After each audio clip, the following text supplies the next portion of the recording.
hello friends आपको Odisha exam channel को स्वागत करछि जो पिला माने ओडिशा 10th एनुअल एग्जाम 2026 दबाक जाउछन्ती फॉर्म फिलअप करि नाहंती वर्तमान पर्यंत सेमन पई खुशी खबर फॉर्म फिलअप डेट बढ़ा जाइछि ओडिशा 10th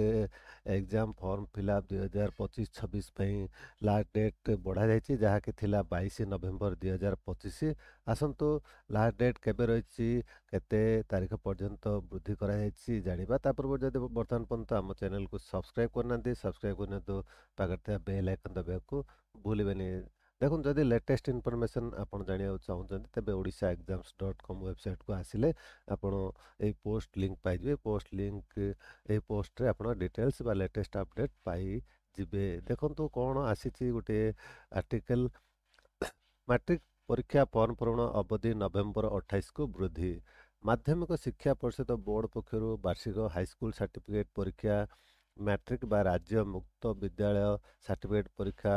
एसओएससी और मध्यमा परीक्षार फॉर्म पूरण अवधि को चलित मास 28 तारीख पर्यंत वृद्धि करा जायछि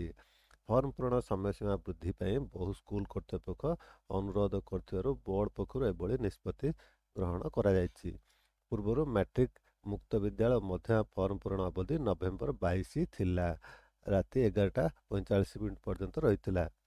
ଏହା ପରେ ଫର୍ମ ପୂରଣ ଅବଧି ଆଉ ବୃଦ୍ଧି କରାଯିବ ନାହିଁ ବୋଲି ବୋର୍ଡ ସଭାପତି ଶ୍ରୀକାନ୍ତ ରାୟ ସୂଚନା ଦେଇଛନ୍ତି ଯାହାକି 22 ତାରିଖ ଲାଷ୍ଟ ଡେଟ୍ ଥିଲା ତାହା 28 ତାରିଖକୁ ଘୁଞ୍ଚା ଯାଇଛି ଆପଣ 28 ତାରିଖ ମଧ୍ୟରେ ଫର୍ମ ଫିଲ୍ଅପ୍ କରେଇ ନିଅନ୍ତୁ